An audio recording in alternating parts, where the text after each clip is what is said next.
Media के पत्रकार, वर्तमान पत्रकार प्रतिनिधि, आप सबका यहाँ पर स्वागत है।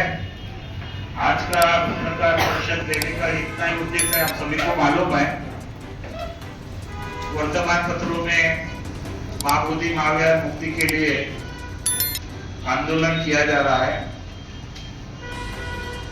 उसके संदर्भ में आज की विशेष तौर पर पत्रकार परिषद है।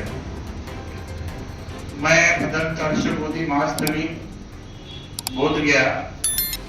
आप सभी को पता है कि अनागारी धम्मपाल ने महाबोधि महाविहार के लिए संघर्ष किया। उसके बाद में महाराष्ट्र के भिक्षु डी संगरक्षित और उनके साथीदारों ने 89 में पहली बार आंदोलन बुद्धगया में प्रारंभ किया। उसके बाद में ये आंदोलन तीव्र हुआ और महाराष्ट्र के होने के नाते ये आंदोलन भंते सुरेश ससाई जो जापान से, उन्होंने 92 में ये आंदोलन लिया। आंदोलन शुरू किया 92 में हुई और उस समिति स्थापन करने के बाद महाबोधि महाविहार किस तरह से मुक्त होगा इसलिए चर्चा की गई और 92 से आंदोलन चालू हुआ। भंते ससाई जी इसके सर सेनापति बने। उसके नेतृत्व में 1949 का जो एक्ट है, 1949 का जो एक्ट है, उस एक्ट के अनुसार 4 हिंदू 4 बौद्ध और जिला विहार का जो कलेक्टर है वो हिंदू रहना चाहिए और वो भी विहार का चेयरमैन होना चाहिए, ऐसा प्रावधान पारित है। अब बुद्ध विहार बौद्धों का है और बहुमत ब्राह्मणों का है, तो इसीलिए ये अखिल भारतीय महाबोधि महाविहार मुक्ति आंदोलन समिति ने एक एक्ट में अमेंडमेंट करने के लिए आंदोलन किया है कि ये बौद्धों की विश्व धरोहर है, बौद्धों का श्रद्धा स्थान है, लेकिन ब्राह्मणों का कब्जा है।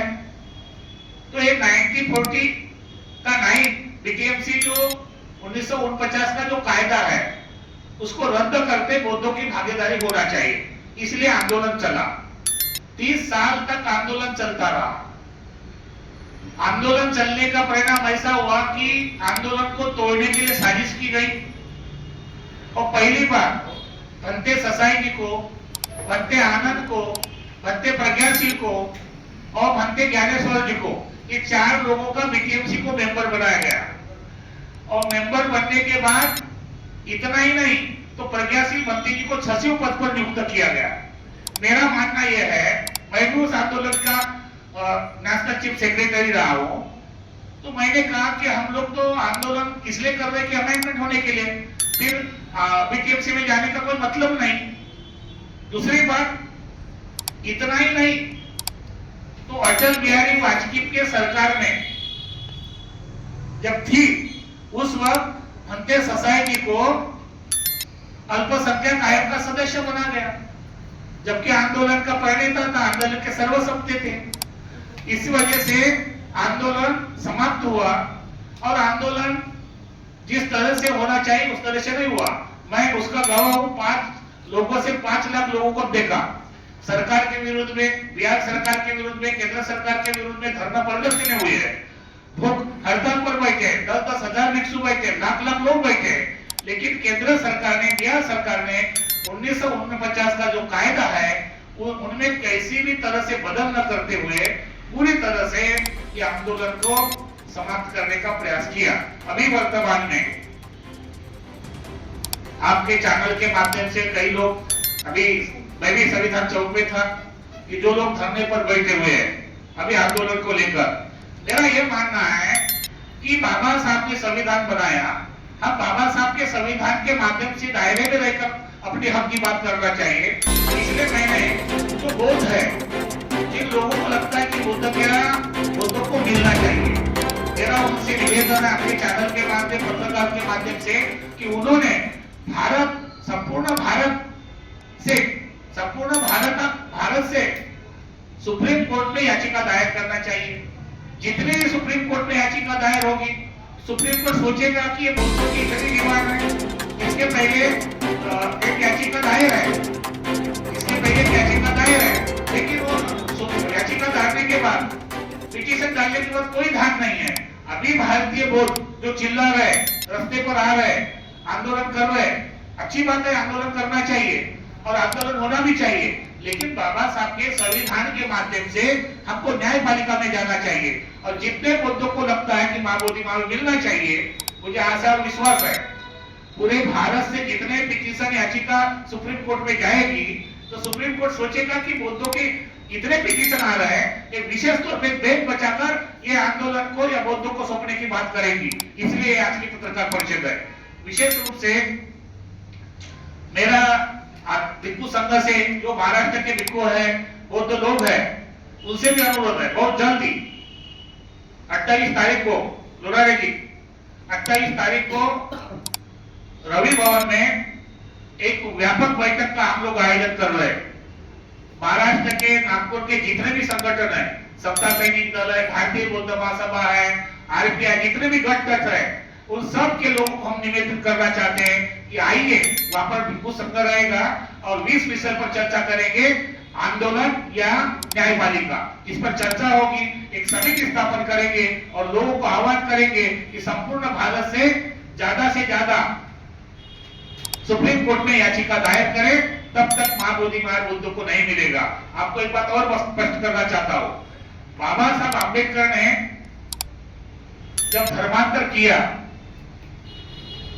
तब वो दीक्षित, बाबा साहब ने संविधान लिखा तब वो दीक्षित नहीं थे। 1956 को बाबा साहब ने दीक्षा दिया और 1950 को संविधान लागू हुआ।